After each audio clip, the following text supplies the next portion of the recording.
So yeah, Patrick Bet David and Valuetainment, they put out this shirt, Future Looks Bright. And when I first heard, I'm like, what is this guy talking about? Future Looks Bright. And this is like in the middle of the political campaign. And my marketing like side of my brain was like, that's too many syllables for a slogan. That's never going to catch on. But my Catholic side is like, yeah, of course the future looks bright.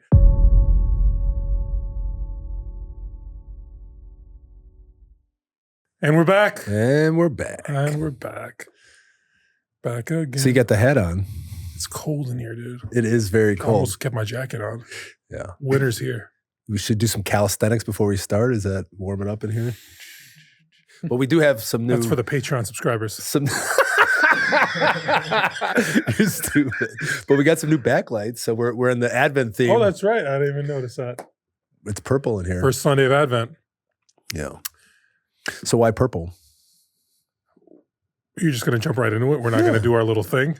Well, I'm just wondering. How you doing, Bobby? I'm doing great. How about yourself? I'm doing good. How was last night? We had a men's night last night with like, I don't know, how many guys was there? Probably 25 guys. It had to be at least 20 something. Who's at least 20? At least 20. So we had a men's night where we came together and had a chili cook-off and had a guys' night. So I don't know. I thought it was excellent. I had a great time, and it's nice to see guys coming together for something other than sports. And we come together, and in our small group, a lot of people were vulnerable in my group. Yeah. So it's good to see other men who are secure enough to be able to share things that are vulnerable, you know, because it helps other people be vulnerable, and the vulnerability leads to growth.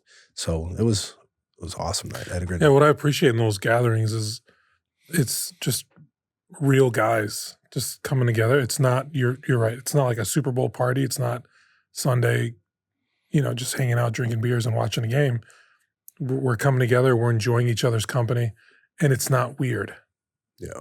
So it was great just being. Because it can be weird. It could be weird sometimes. Yes. Let's be honest. Yes. Or it could be like, I'm here and I'm the youngest. If you're talking about church stuff. It's usually a bunch of older guys. Yeah, I'm here. I'm the youngest guy in the room, and I can't relate to anybody. And it was all a group of people our age, basically. So from basically like 30 to 50, somewhere in there. That was like the range. But it wasn't, you know, retirees. It was people who were fathers and husbands and brothers and people who are professionals and all different swaths of life, which is, it's crazy to see like all the different careers that people came in representing and their perspective, and everybody has something to contribute. And if you're willing to listen, you can really learn, especially from people who, you know, maybe at the edge of, you know, their kids are teens and my kids are just becoming teens. You can learn from their life experience if you're willing to be open and listen. Yeah, you contribute, but then as you talk to guys, everybody's coming looking to receive as well. Like it's almost like this unspoken thing, which adds to the real genuineness of the experience. Like, yeah, we're here to contribute our perspective, to edify and to like help inspire our brothers. But we're all also looking to receive, because we're all looking to grow in our faith, but in just like in a normal way. Like we got together, we had a chili cook-off. I was surprised at how many guys made chili. We had 10 chilies. It was insane. I couldn't get through them all. Yeah, it was 10 chili. And I have a ton left over. I'm like, guess what's for dinner, family? For the next 2 days, lunch and dinner. Better get ready. But there was a lot of just like all these different guys that came, but they all brought a different chili. Like not one chili was alike. Mm-hmm. That's just what everyone brings to the faith questions too. Everyone's bringing something totally different. Like you may have this recipe for chili, but this person, I mean, it was so different. From one made it with, you know, chuck roast, and one was like a Mexicali, one was like a white chicken, mm-hmm. one was like more beans, one was really spicy. It's like we had a plethora of different kinds, and everyone who comes to these things, it's like they bring certain different, like their flavor or their experiences or what they have to offer. So it was nice. It was a night based on gratitude.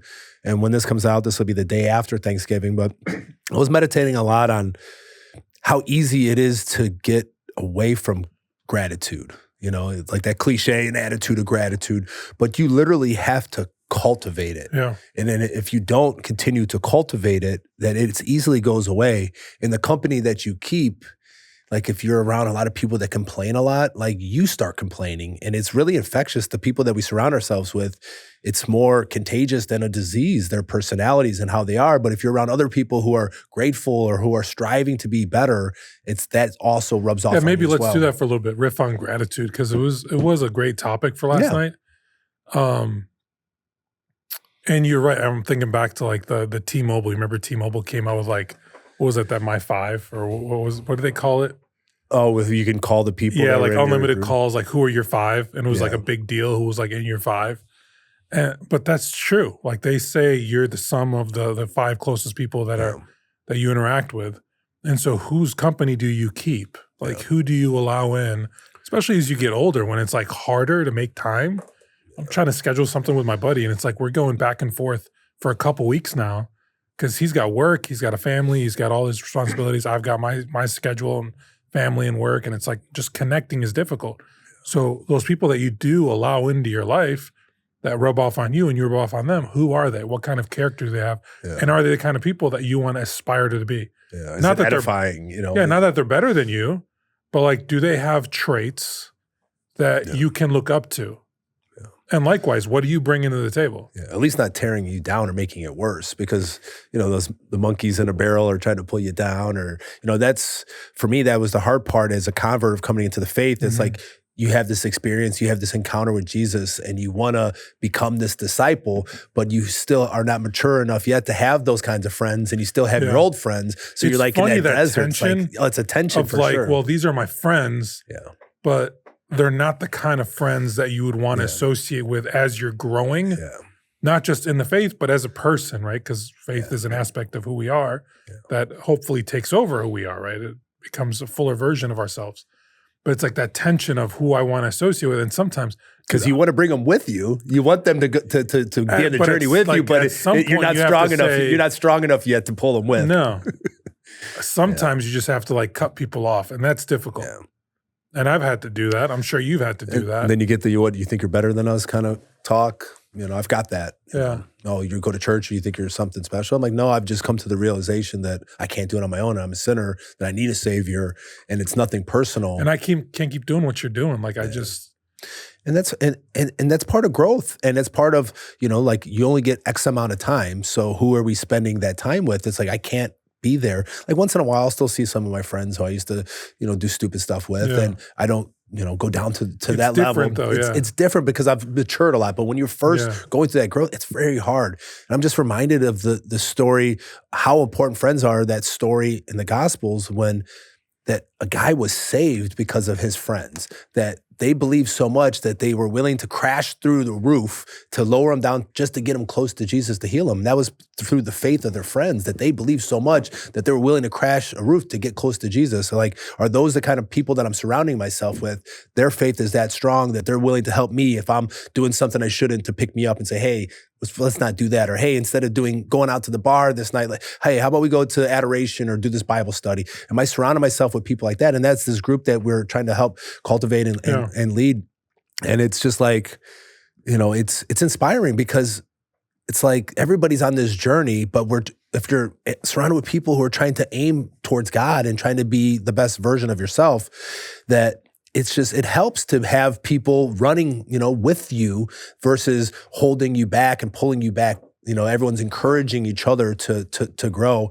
And that takes, you know, humility, and it takes that skill really to cultivate, and the wherewithal to like know, like maybe this relationship isn't the best for me, and you know, trying to find people who are. It's hard, especially in, you know, depending on where you're at in your parish. You know, if you have like people our age who are trying to run after God, there's not a lot of people that isn't how they, you know, usually experience church, because it's not a lot of people. It's usually a lot of women, a lot of retired people who are doing like Bible studies and doing those things. It's not a whole lot of people who are dads and younger guys who are trying to do it. So it's nice that we're blessed in our parish to have, you know, people especially from the school and from the parish, where we can try to grow together and to help each other, lift each other up.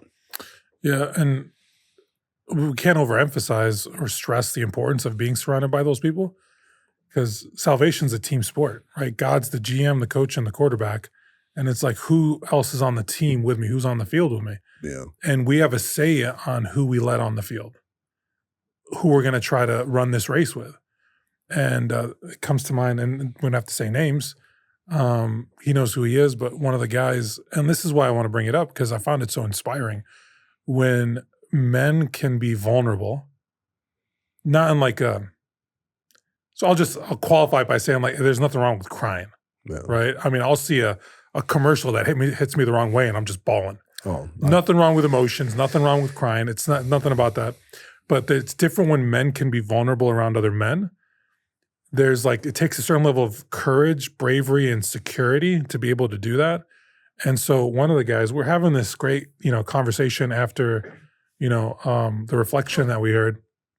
And he shared, and I shared this with you before the show, he shared, as we're talking about gratitude and, different guys are sharing ways that they've cultivated gratitude or how they practice gratitude or how they see, the life through this lens of being grateful, having that attitude of gratitude. And then one of the guys who was quiet for most of the discussion, towards the end, he goes, guys, I hear what you're saying and I really appreciate it. It's thought-provoking, but I don't have it.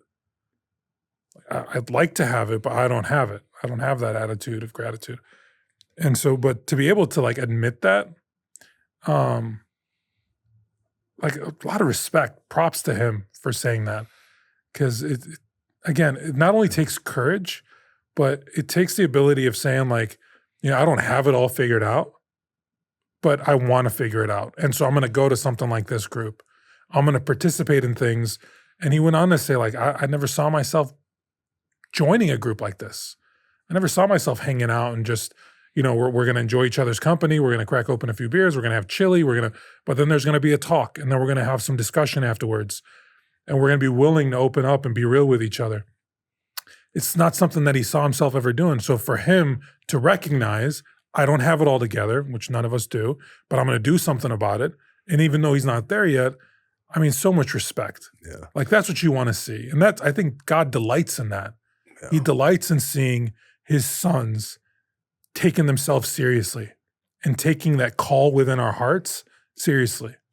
Well, we know that vulnerability leads to intimacy because we're showing our heart. We're like exposing ourselves. That's why it's vulnerable. That's why, when you expose yourself, like you can die, like with somebody. If your neck's open, like in an animal, they're always crouched down so their neck's not open. And if we open up ourselves to let our hearts open, we can be hurt. And that's what we're worried about. We're worried about being rejected, that someone may laugh or not understand. So we're scared to do that. So if we can cultivate an environment where you feel that trust and you feel the safety of, hey, I can expose what my true heart is. And it's practice for how we are to be with God. Because if we don't open ourselves up to God and we don't let him know, like he knows everything, of course, but our hearts are the one place where God doesn't have control of. We have to let him in. And, that's the door is open from our end. So we have to open it up. So if we are vulnerable enough to share with other people, it's a good practice to God, like, God, I'm not there yet. Or, hey, I don't understand this thing, but, I want to learn more. Me and Katie always we disagree on this point, kind of what that guy was expressing, that he doesn't feel it yet. So we were kind of disagreeing about like fake it till you make it kind of an idea. Is that my opinion would be that act as if sometimes. Not that I'm being phony, but like when you put it out there and even just practice, like I'm grateful, like I don't feel it, but I keep saying it, or I put myself in those positions that eventually sometimes the feeling comes second. It doesn't come first. Like I don't feel I'm grateful, but I'm just going to say it. I'm going to keep practicing it until maybe it does seep down to, that it's not being fake, but it's like you sometimes today, I didn't feel like going to the gym. I didn't jump up like, I really want to go work out today. Like a lot of times I do, but there's sometimes I woke up with a little headache. I had an extra 2 shots or whatever last night. So I'm like, I just want to chill. I had a day off, but I didn't feel like going to the gym. But once I went to the gym and I got a couple sets in, then I started feeling okay. And then you start to feel it a little bit. So here's where, what was Katie's perspective? She's like, no, that's just phony. And I can't remember exactly because Monsignor Shea, he shared something. I actually screenshot it. And Katie, I'm sure you were more eloquent in your response. Yeah, well, we were talking and we had an interview with a guest and she was talking about being authentic. So not like faking it. Like not like, I guess what I was trying to say is that our unconscious is a lot more powerful than we understand. So much of what we do, like 90% of what we do is unconscious. So like what we tell our unconscious, it doesn't filter out if it's true or not true. Like what we tell it'll do. It is weird how it works. So it's like our unconsciousness, if we just say, I am grateful, thank you. If we just practice, even though I don't feel it, if I'm just saying it. Here's where, because I see where she's coming from for sure. Yeah. And I see where you're coming from, how I'm hearing that and how I would kind of respond. It's not necessarily like a fake it till you make it. it's if you don't have it, you exercise the discipline. Yeah. And in exercising the discipline, in doing the thing that needs to be done, you start acquiring the muscle, right? Yeah. And so if I'm so gratitude, like I'll make it practical. If you don't have that spirit of gratitude, but you want it, you don't want to go through life like resenting things and always stressed and, my work sucks, my boss sucks, I go home, my wife isn't grateful for what I do, my kids are all over me, like if that's your attitude, well, the converse of that is to have this grateful attitude. So how do you acquire that? You lean into the discipline of generosity. The more you give of yourself, the more you receive. And so the more I'm generous with my gifts and my talents, the more appreciation I'm able to experience. Not just the appreciation of the thank you from the other who's received my service, but when we truly give of ourselves, like I'll give you an example. This Thanksgiving, we're going around, our parish is feeding 1,300 people, right? We're delivering meals all over Northwest Indiana. When you go and you're able to extend that service to others, to give drink to people in Jesus' name, you begin to count your blessings in a new way. You begin to see life in a new way. You're able to step outside of your bubble, that silo that we tend to live in, because a lot of times we live with blinders on unintentionally, but we're just so focused on ourselves. We're so inwardly gazing. We're navel gazing all the time. And so what generosity does, it gets me looking outwards. It gets me looking at the other person. And so if I could lean into that discipline, and if I'm seeking to acquire gratitude, well, what God calls me to do is be generous. One of the questions that we discussed yesterday that I really appreciated, it's like Jesus talks about love God and love your neighbor. And is he actually talking about gratitude there? And so I don't think he's not primarily talking about gratitude. He wants us to love. And so what is love? Love is the complete abandonment of yourself for the good of the other, the complete willing of the good for the other, for his sake. Like nothing for me. I want everything for you. I want what's good for you. And so we're meant to have that for God. We're meant to love God unconditionally above all things. And so if I don't feel like I can do that yet, how can I begin to acquire that? It's a work of grace. So like the Spirit has to move within you. Yeah. When that happens, you begin to realize how much you're loved, how much God has poured himself out for you, how generous he's been with you. And once you receive that, again, it's a movement of grace. Once you begin to realize how much God's given you, you begin to feel that love of the Father, right? You begin to feel that love of sonship or daughtership. When you realize that Jesus died on the cross for you, we're going to talk about Advent later in the show. When you realize that he came and will come again for you, then it's like, I can't but respond with love, right? When you've had this genuine encounter. And in responding with love, in receiving the Father's love, in responding to him with love, then I'm equipped to turn to my neighbor and to love them, not out of my own kind of reserve, but God fills us so that we can love other people, so we can pour out ourselves to other people. So this idea of like, if you're trying to grow in a virtue, which these are virtues, these are like things to aspire to. That's what a virtue is. It's a good that we can aspire to. Lean into discipline in pursuit of that virtue. And so if the virtue here is gratitude, I want to be grateful, lean into the discipline of being more generous. Try to do one thing for one person every day. And you've given us examples before, like, who are you praying for? Like, offer your day for one person. Pray for that one person.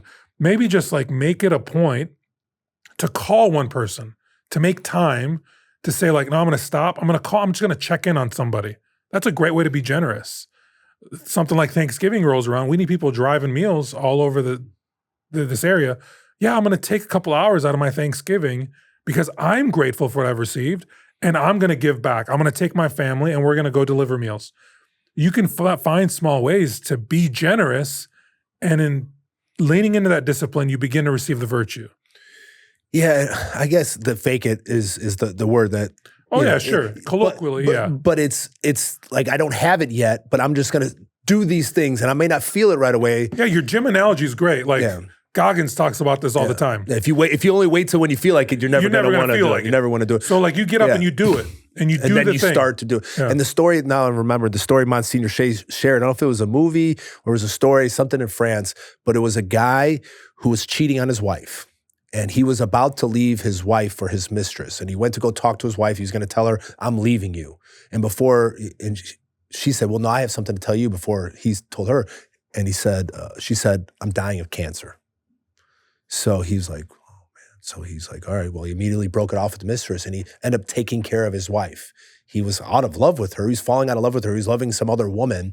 And the whole existential thing changed that she had cancer and that he stopped and just went to serve his wife. And in the process of doing that, he fell in love with her again by giving himself up. And it was a good example of that. It's like, fake it is, and we should still always be integrated and be authentic. So we didn't plan on talking about this, but like marriages, you see marriages falling apart now when they didn't at the rate that they do now, previously. And there's a lot of reasons you can point to, like there's a lot of men and women have financial independence, control of their sexual prerogatives. There's this autonomy that we each want to claim for ourselves. All this stuff that you can say that are modern pornography, I mean, all kinds of things. Well, there's all kinds of great wedges. The separation isn't what it is now, what it never has been before. But I think one of the primary reasons, if you get at the root of it, is like how many people enter a marriage seeking to get out of it more than they're willing to put into it, right? How many times do you hear like, guys, my wife doesn't love me the way that I want to be loved, or she doesn't give me the attention that I want, and so they go start seeking it elsewhere because it's about like what I want. And so if you flip it on its head, how much do you pour into your wife? How much time do you make for her? Does she come first before the job? Who, let's face it, your corporation that you work for is going to replace you in a second. Once you step out, they don't care about you, right? And that could be you work for the church. Like the church is going to fill the spot once I'm gone. And so I love what I do here, but it's like, no, my number one priority should be my wife and should be my kids. And there are seasons, like sometimes I'm really busy. I don't give them as much time as I need. But then sometimes I'm able to do that. So it's like, my general attitude is like, do I pour into my wife? Do I love her for her sake? Do I will heaven for her? Do I know that like the only thing I'm taking out of this life, it's not the cars, the houses, whatever I can acquire. The only thing I'm taking with me is my wife and my kids and all the people that I've been able to bring to Christ. Like that's literally the only thing we can take for us. And how many of us work for that? How many of us work for the things of the world that are going to stay in the world? How many of us work to acquire power, possessions, wealth, prestige, honor, like all these things, like the things that are fleeting that stop once they put you 6 feet under.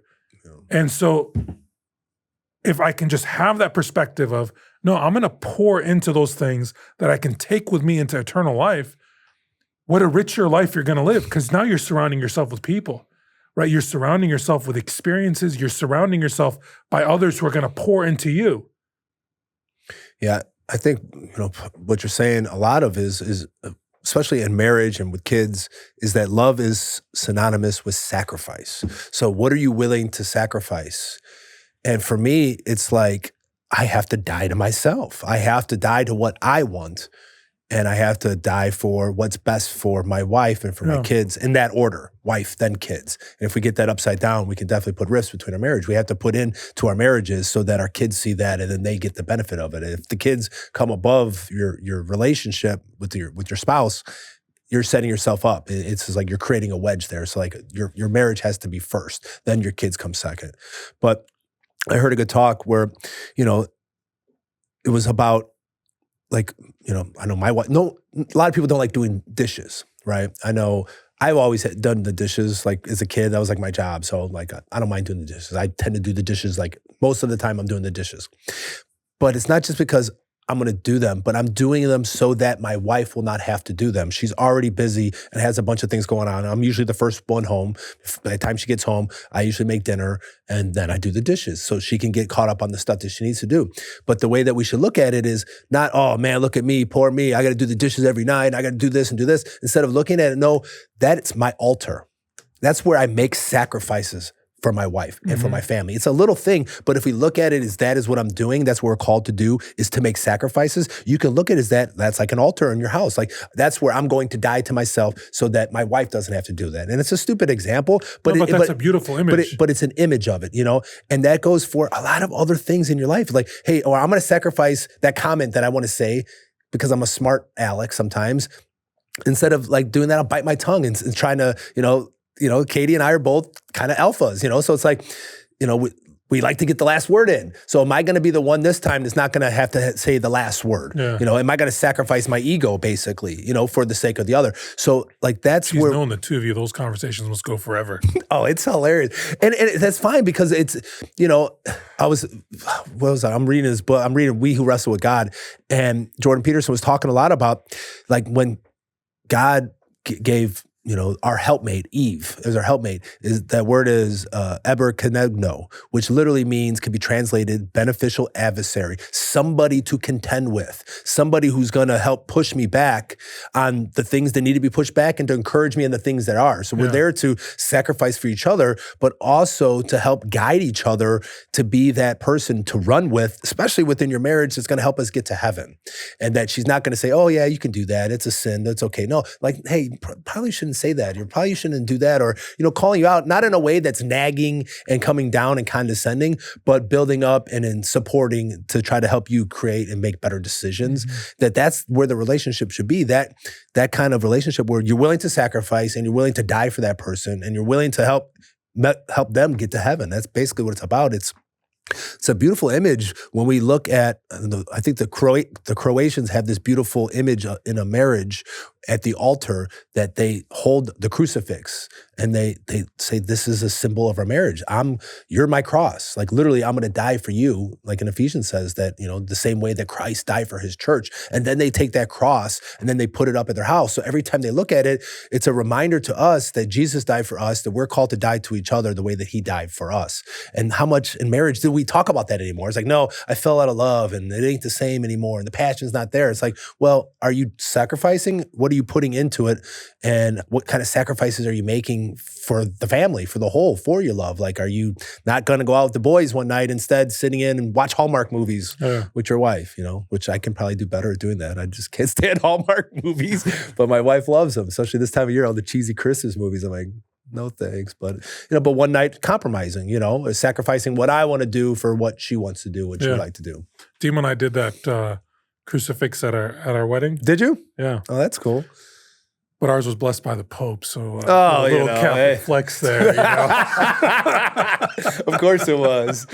Which Pope? Benedict? It's so true.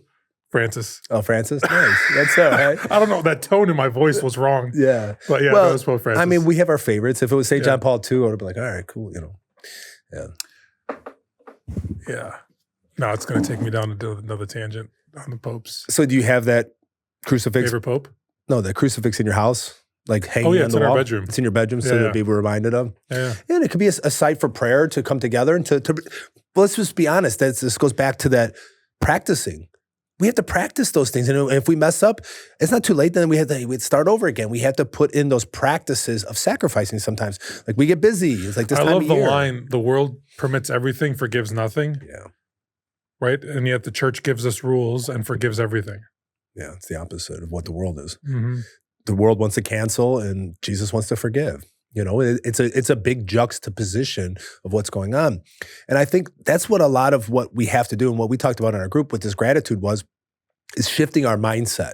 A lot of the times, it's just a little tweak of like this is what they're saying, but no, this is really it's switching. Hey, you know what? I don't have to do that. I don't have to do the dishes.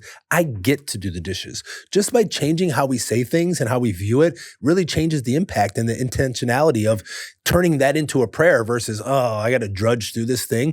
And it's just something simple. Like that's how saints are made. A saint is somebody who's able to take the things of everyday world and turn it into a prayer with gratitude for whatever that is. That's what a saint is. Mm-hmm. A saint is somebody that can consecrate every moment of the day. That takes the mundane, that can takes the holy, that can takes that and have intentionality to it and turn it into a prayer. And we are all capable and able to do that, to sacrifice and make those prayers and turn this podcast into a prayer offering up to God for somebody, to me doing the dishes or doing your job. When this comes out, we will have celebrated Thanksgiving, and it's the holidays. We're going into Christmas. Can be a very difficult time. I'm thinking of a few people, and I'm sure you know a few, and it's a very common experience. Those who have lost a loved one, and it's their first holiday without them. It's a very difficult time. And sometimes, we have to go through difficult times. God lets us go through difficult times. but it's in going through those difficult times that we get to experience, right? If God's like a diamond, there's many facets to him. We get to experience a new facet of him, of his love for us, of the grace that he has available to us, and the kind of relationship he wants with us and what he wants for us. It could be easy for us. Like when things are going great, things are going great. You really don't, you're not introspective. You're not reflecting on your situation. You're just enjoying the moment, and that's really it. But those times are fleeting. I find that and let me know what your experience is like. I find most of the time when I'm going through hard things, that's when you have to be intentional. That's when you have to be purposeful. When you're going through hard things, that's when I've got to stop and reflect on who it is that I am, what situation that I'm in, and who do I want to be? How do I want to respond? And that can be like the everyday stuff. It doesn't have to take, the losing of a loved one going through the holidays. It could just be like, man, I'm getting home and I'm like exhausted. I'm not sleeping well. And I've got the kids like just all over me. Like and when it's happening every day, it's what I'm living through now. It's like, it can wear on you, but how am I going to approach that situation? Like through what lens am I going to see it? And so, yeah, it takes a lot of work and it's easier said than done. But if you can, in small ways or in large ways, always pour yourself out for other people, and we're talking about marriage, that's one way to do that. Parenting's another way to do that. But if you're constantly pouring yourself out for other people, then you find like this renewed strength that you didn't have before. Like you're able to shift into a new gear that you didn't know you had. And you hear that from like Marines, you hear that from guys who are going through boot camp, basic training. You hear that just going to the gym. It's like, I'm tired, I'm gonna go work out. That doesn't make any sense. And yet you leave more energized than when you walked in.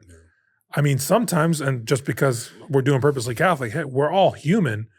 Like we all have our weaknesses. I mean, there's some Sundays, I'll be honest, they're few, but like, dude, the last thing I want to do is wake up and go to church right now. I'm just tired. I want to sleep. Monday, I got to start this whole grind over again, work, kids, school, preparing lunches. It's like, I just want to sleep in. You got to do the thing, right? Because I value what it is that I'm doing.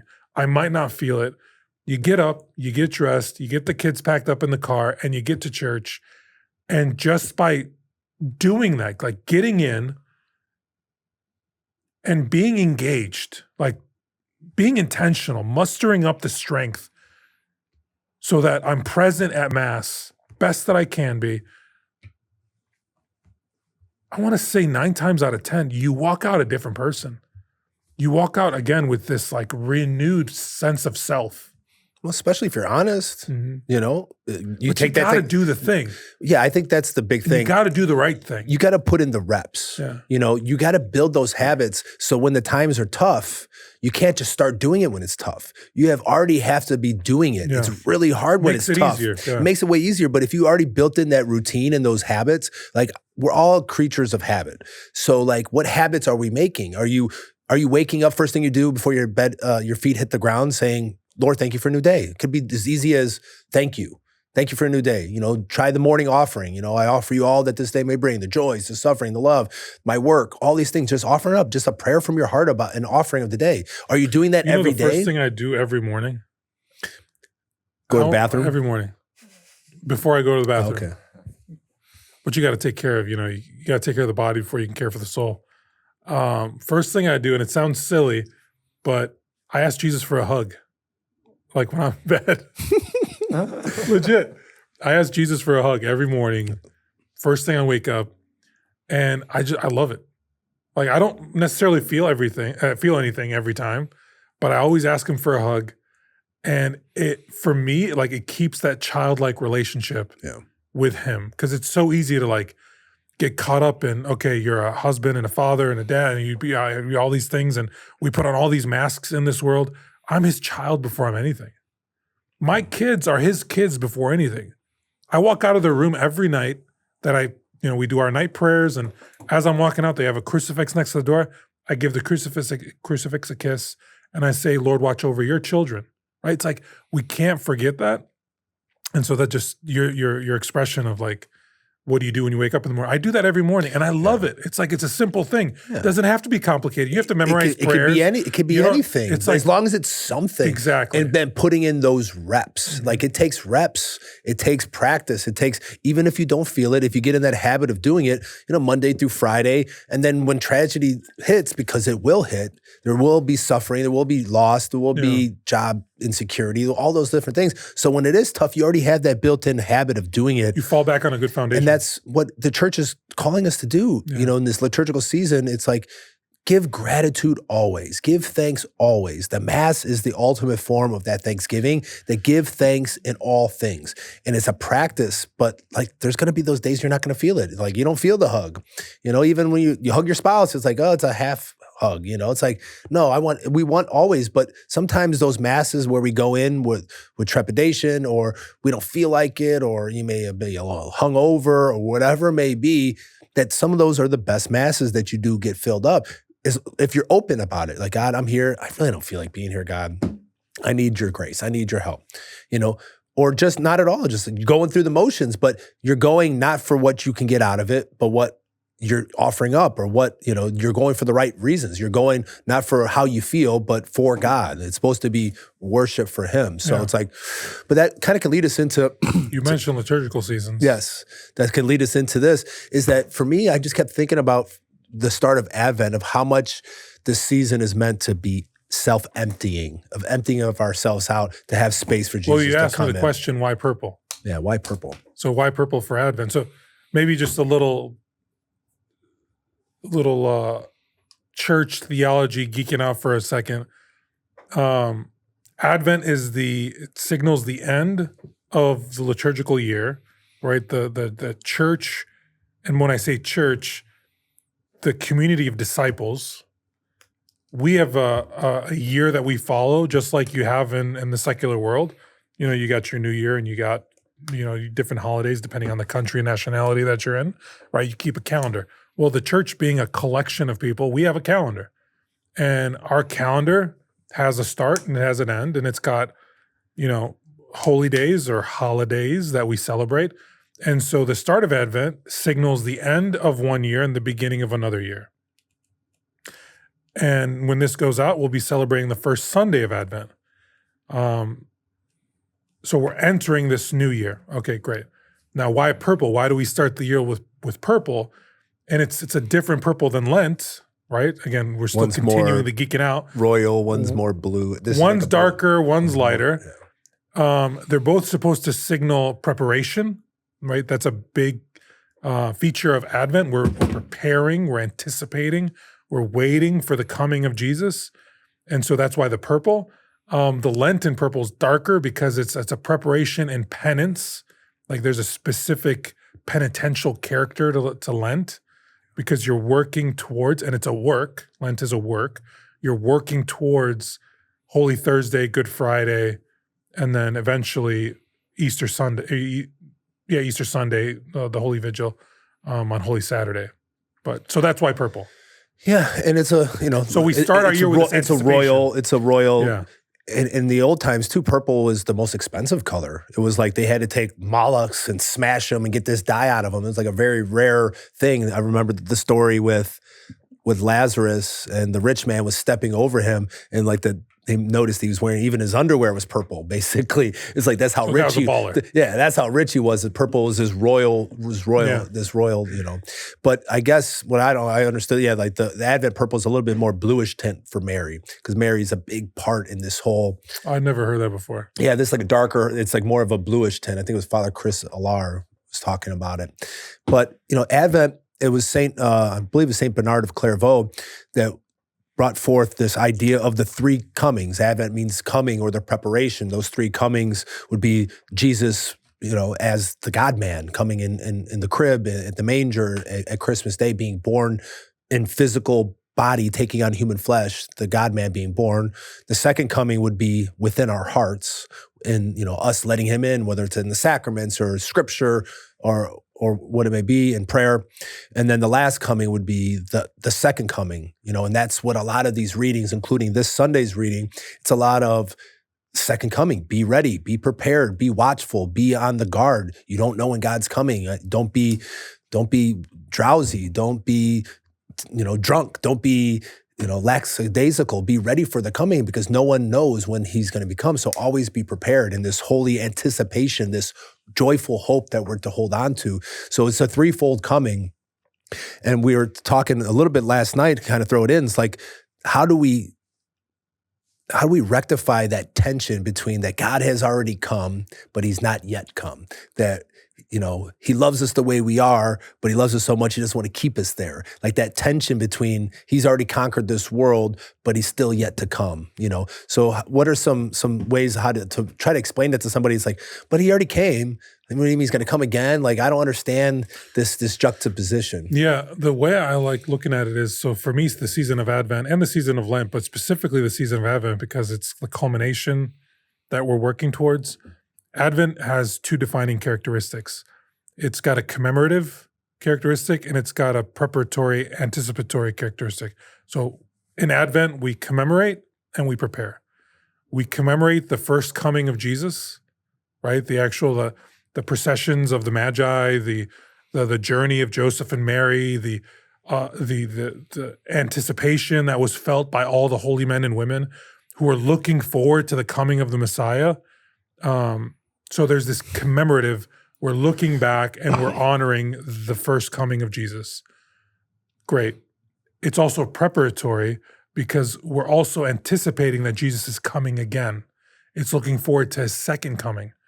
And that kind of characteristic is highlighted by the church in the beginning of our new year because the church wants to remind us that Jesus is coming again. And so everything we're going to do for the rest of this year is in light of Jesus is coming again. And so there's this like thread that weaves the whole year.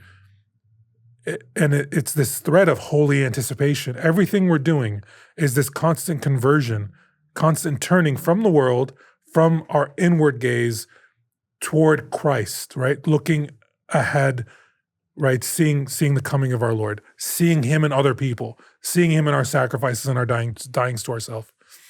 So commemoration, preparation. And so to your question, Bobby, it's like, for me, the season of Advent, this like juxtaposition, this tension, I know Jesus is coming again. I know he's coming again. No one knows when he's coming again. But here's what I do know. I'm going to go to him. And if probability has any sway in this, it's more likely that I'm going to him before he comes to me, right? Yeah. And the statistics on that is 100% I'm going to him, right? I once heard, and I've shared on the podcast, one of my conversion moments back into the faith, reversion moments, was an evangelical pastor who was saying, like, if your life's a book and you flip forward a couple pages in that book, you flip forward a couple chapters in that book, no matter how many years you're blessed with, there is a date that's going to be circled in red. And on that date, you're going to stand before your maker. You're going to stand before God. Whether you believe in him or not, like that's just the reality that we're in and we're a part of, and it's objective. And so Advent is like this season of preparing to meet Jesus. And so Father Mike Schmidt, he had, and it's a great, if you want to look it up, YouTube video on the meaning of Christmas or the meaning of Advent or one of the two. He draws on Catholic tradition in saying this, right? Memento mori, this idea of remembering your death. Like, who thinks about remembering their death in Advent? Who thinks about remembering their death in Christmas? We're so busy, decorating and preparing and holidays and feasting. That's not what it's about. That's what it's become. That's what it could be. Like, I do that. I geek out on that stuff, and we can talk about why we do that stuff. But at its core, it's preparing to meet Jesus. And he challenges people, like, think of December 25th as the day you're going to die. Yeah. That's this new challenge they're doing this year. Yeah. Oh, are they? Ascension. Yeah. They're doing How powerful is that?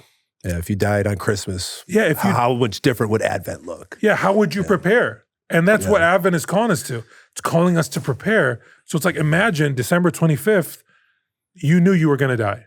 Yeah. You knew right? This whole idea of like Jesus is going to be born, Jesus is here, the Savior is here. Yay, we're going to exchange gifts. We're going to celebrate Christmas. We're going to do all this fun stuff.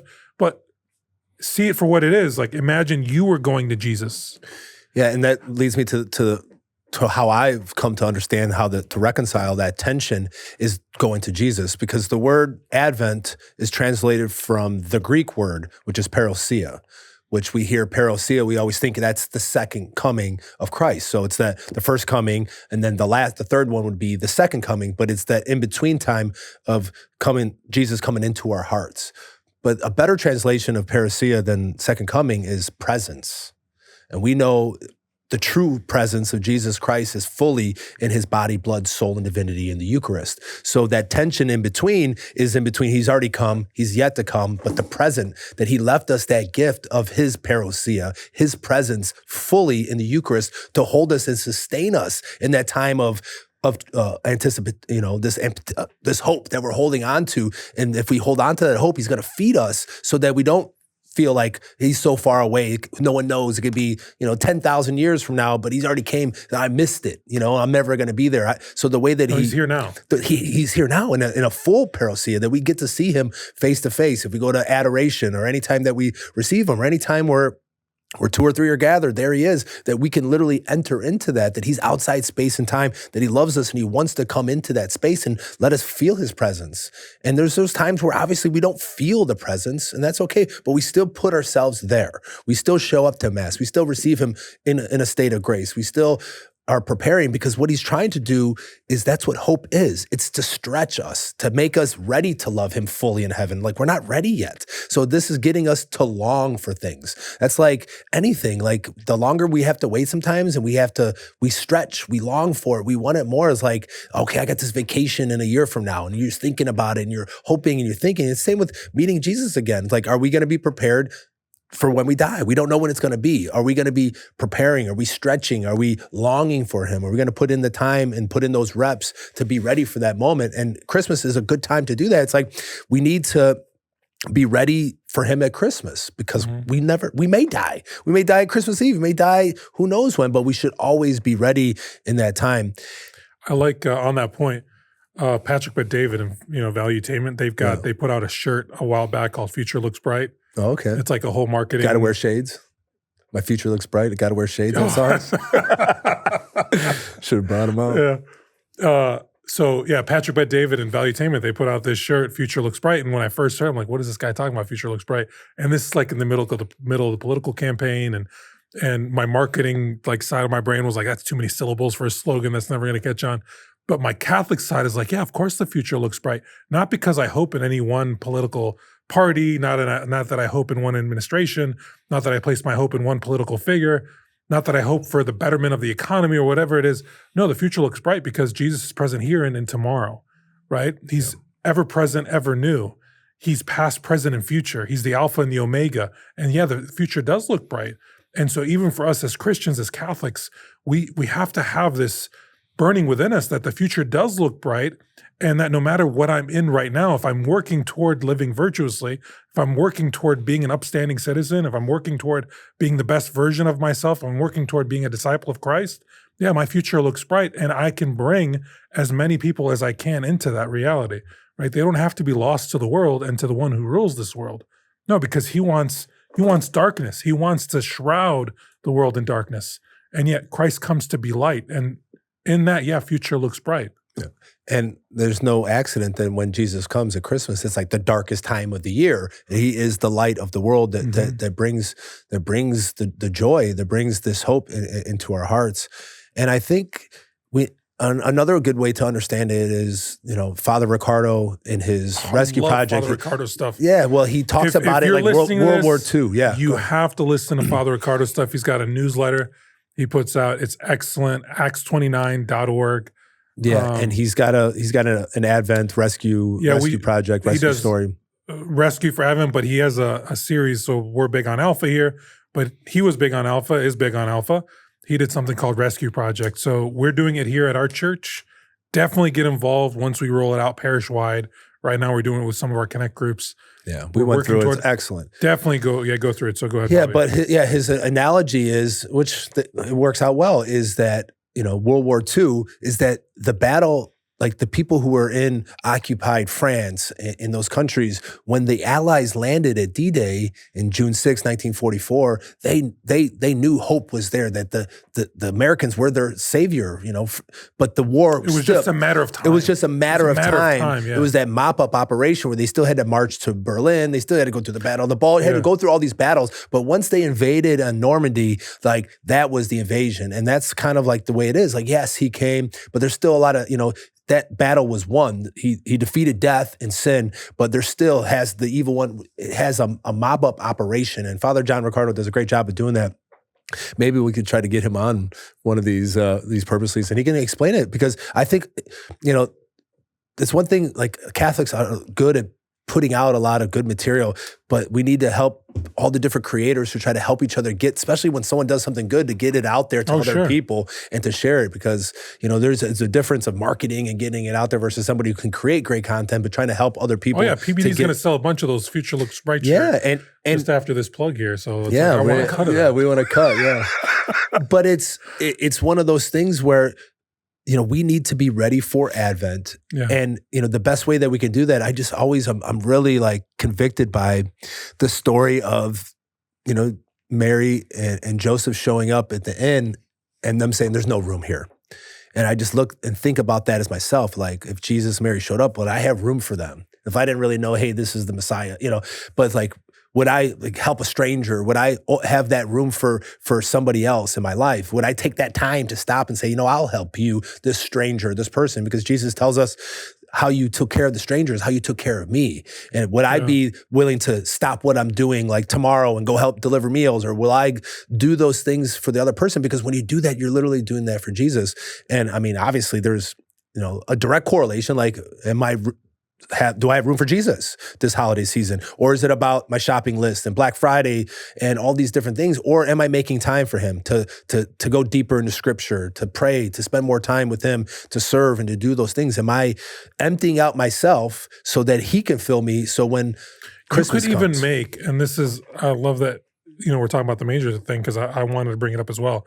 This, the idea that Joseph and Mary went throughout the town trying to find a place for themselves.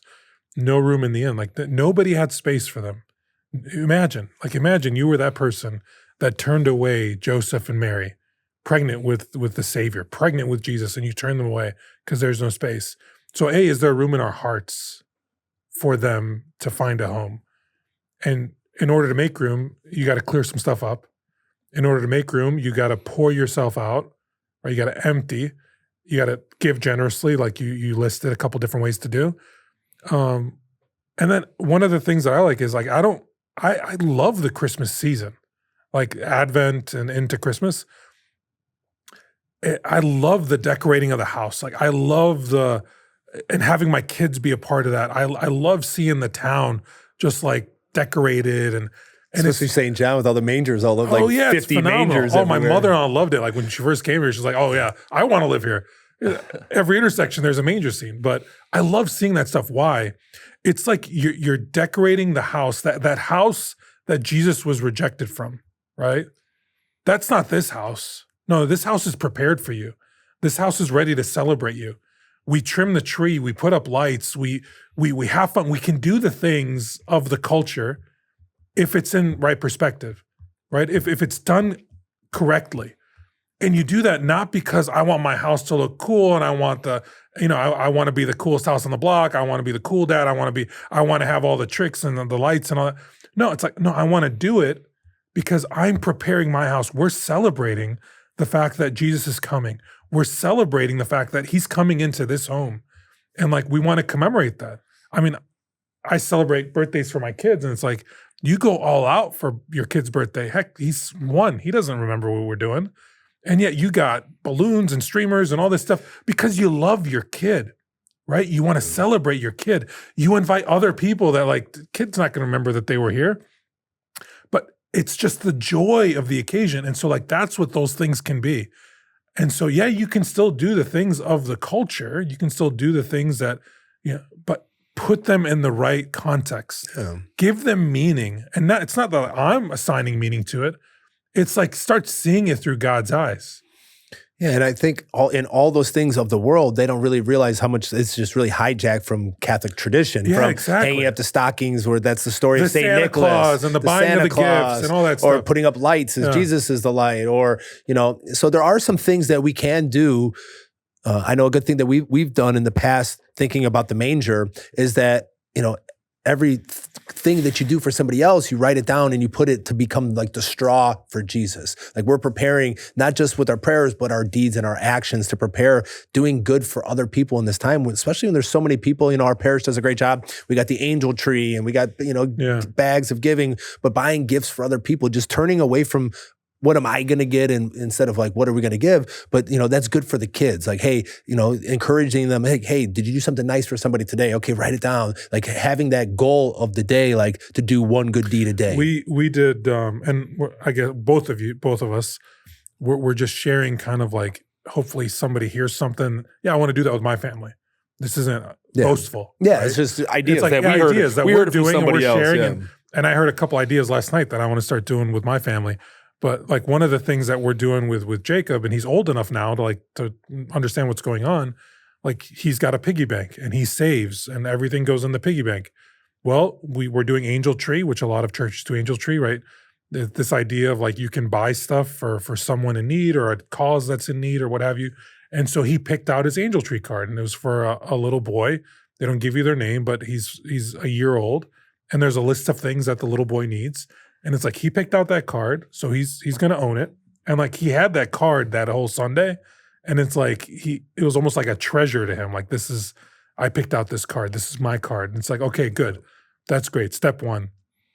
So we're going to take that piggy bank, we're going to open it up, and then we're going to go cash it in, and it's going to go in thirds. A third is going to go towards buying the stuff off this list. He's going to actually contribute to giving back, and the third's going to go back into savings, and then the third's going to be for him to buy whatever he wants to buy. So like you can make Christmas using like everyday opportunities like that. This idea of buying gifts, it's not so much like the gift. Don't get hyper focused about the gift or the amount of the gift, or it's this idea of like giving generously that is what matters. Sacrifice too. Yeah. It's a sacrifice. Yeah. If you just do it for them, it's not going to see, our kids did the same thing. They picked somebody that's close to their age. They were looking through like what they want. Like it was a girl, Avery's age or Braden's age. Yeah. And then it's part of like, hey, it's not just about the gifts. It's not just about receiving. It's about giving and how we can help other people. And I think that, there's tons of ideas, like whatever, go on, Pinterest or go on these things. There's tons of things that you can do to incorporate things that are not, they're Catholic, that you can make this Advent season less about just, Black Friday deals and Christmas movies and those kinds of things, which are fine. Yeah, I scored a couple great Black Friday deals. Did you? Yeah, I know. I got a remote starter for the car. we do this. Dude, we live in the snow. I need a remote starter, bro. Yeah, we do this thing for our kids. The car's dead. So, yeah, right.